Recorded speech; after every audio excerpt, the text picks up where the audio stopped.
UFC pay-per-views are back, and they return with UFC 252 tonight. This is the Rich Report, bringing you the richest content across entertainment. It is just me and David talking about some fights tonight. UFC 252, Miocic versus Cormier, the third fight, the trilogy, the final fight for Daniel Cormier. I mean, this has all the makings of a potentially classic 5-round heavyweight fight. David, how are you doing on the night of, or the day of, we'll say, UFC 252? Doing great, man. I'm ready for this three-headed monster of a card that we're going to have. The top of the card is insanely heavy with some serious players in their respective divisions. And two heavyweight, the third fight is a heavyweight match that might actually determine a serious contender for whoever wins the main event.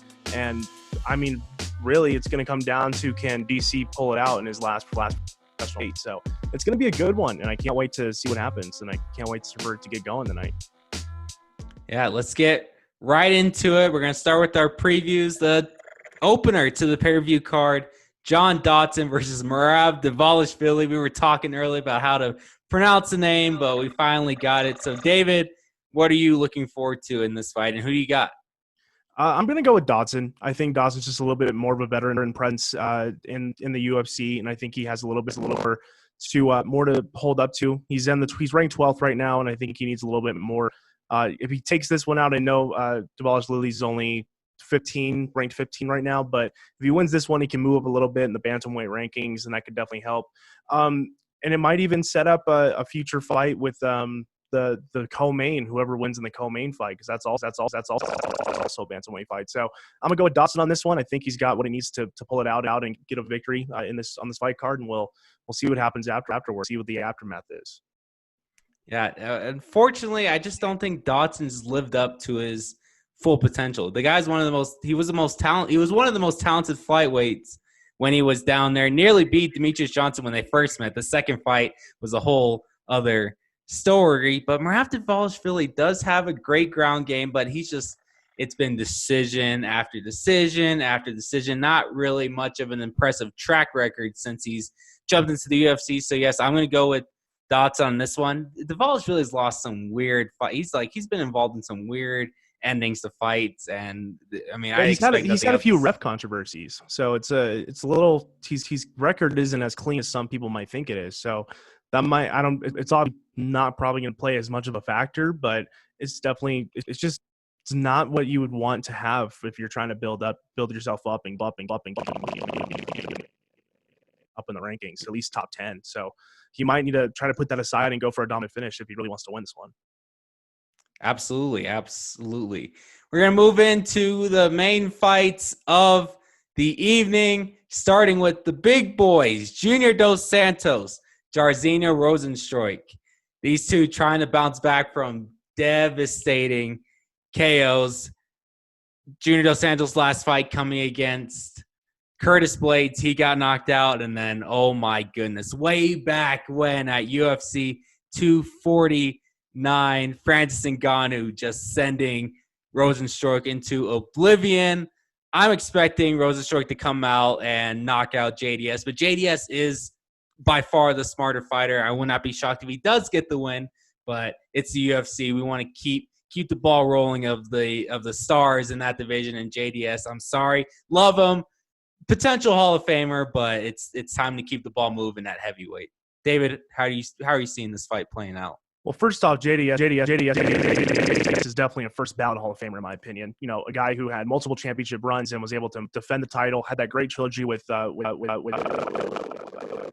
Velasquez. So he's definitely a guy to talk about Hall of Fame contention. But in this one, it's basically how I look at it is it's going to be the matchup between the experienced veteran going up against just a guy with raw talent and raw power. And we're going to see what actually comes out of this one, because Rozenstruik's going to try and go for a knockout. That is his calling card. That is his bread and butter. That's what he knows how to do best. So he's gonna go and try and do that. Dos Santos is not the same fighter that he used to be. Obviously, he does not have the same knockout power. He does not have the same hit that he can actually put on his opponent. So it's probably going to come down to can Dos Santos evade those big heavy punches from Rozenstruik and can find his way to work away around it and try to maybe get the fight into the late round, like the late third round, and see if he can go for a decision. Because I don't see Dos Santos, knocking out Jersey. Even though Jairzinho just get knocked out by Ngannou's a different kind of human being. The dude is literally a freak of nature. So I'm going to go with Jairzinho on this one. I just think that the power is just going to be too much for Dos Santos. I think he knows that he's kind of towards the back end of his career, and might just be after this one, it might be time just to hang him up and go. But Jairzinho is the guy to definitely look at, ranked number 6 right now in the heavyweight rankings, and he's definitely a guy to look forward for a possible championship fight if he can build off this win and get some consecutive wins. Because that Ngannou fight kind of put a in what his momentum and wasn't able to build off anything about that. So I'm gonna go Jairzinho on this one. I like the matchup, and I think he gets a knockout finish. Moving into the co-main, David's hyped about this one in the bantamweight division. Sean O'Malley, the undefeated Sugar Show, going up against a very talented and a guy you cannot glance over, Marlon Chito Vera. He did lose his last fight to Song Yadong, but this guy's got crazy knockout power. He's got a wicked submission game, and I think this might be Sean O'Malley's toughest fight to date. It definitely is his toughest fight to date. David, I know you're hyped on the Sugar Show. Does he get the job done tonight? Yes, he does. Because the problem is I don't see him losing anytime soon.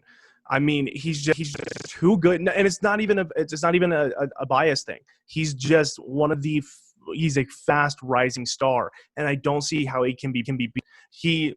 When he first, O'Malley and Vera were supposed to fight previously. They were supposed to fight about 2 years ago, but then Ostada came in and decided to postpone the Sugar Show for a bit. So basically, in me seeing this one, I think Vera's definitely, was rattling off of a 5-fight win streak, and before that match, but it's gonna be tough for O'Malley to go out like how he usually does and try to knock him out in the first round, because I don't see that happening. Vera is very patient, and Vera is very, very experienced in the octagon. He knows what he's doing, and he knows a lot about his opponents. He does his research. He fight plans. So I see this fight probably going into at least second round, and maybe O'Malley's going to have to actually figure out how he can beat this guy. It's not just going to be going in there looking for some hard punches and getting a knockout. He has to be smart about it, and he has to find ways to take down to work his opponent. And O'Malley hasn't shown a lot of his ground game yet because he has not had to. Excuse me, that's a terrible sentence. But O'Malley basically has worked in those last 2 years that he was off so incredibly hard on his ground game and his jiu-jitsu. He competed in Quintet Ultra with some other guys like Clay Guida and guys like that. But he's definitely developed that part of his game. He does get taken down by Marlon. It's going to be less of a worry for him because he knows how to get out of it and he knows what he's doing down there. It's not going to be flailing of the arms trying to get up back to your feet as soon as possible. He's going to stay patient and he's going to be calm about it. And I just don't see O'Malley losing. I think his star is going straight to the top. I'm waiting for that O'Malley and Cody Garbrandt fight because they've been duking it out on Twitter every now and then. And O'Malley wins this one, second round knockout for me. Yeah, I got O'Malley as well. I see this fight playing out more closer to when he fought Andre Sukumtop back in 2018. That fight went to decision, and O'Malley was tested, but this is a whole other animal, I believe, in Marlon Vera. He's always put on an entertaining fight, and I think we're going to see a great teaser to what we're going to see in the main event. Stipe Miocic, the champion, going up against Daniel Cormier, defending against Daniel Cormier in the trilogy, the fight to end. It could be the fight to end all heavyweight fights, let's be honest, because this is an end of an era. Daniel Cormier, total legend, light heavyweight champion at one point, and then Stipe, arguably the greatest of all time. I mean, for this fight is for the greatest heavyweight of all time, and I think it's going to deliver that legendary fight that, we've sort of been missing in the heavyweight division for quite some time. I mean, you have to go dig deep to like the Cain Velasquez and Fabricio Verdum fights to like find that one legendary heavyweight fight. So I think we're finally due for it. This is definitely the one. It's all about how deep the fight goes. If you look at the fight from last August, the second fight, DC was leading was doing well the first 3 rounds, and then later on, Stipe was able to hit him with a shot to liver, and that was what did DC in and what led to the finish. So as long as Stipe doesn't get clipped and hurt early and doesn't allow DC to get on top of him and, sit on him for quite some time, I really think Stipe is going to be able to hold on and defend his title. But DC does not want to. DC's definitely not going to be the guy that's going to want to go out with a loss in his final fight. So I got chills just thinking about this fight. David, do you feel the same way? And then how do you feel about it? How do you feel this one playing out?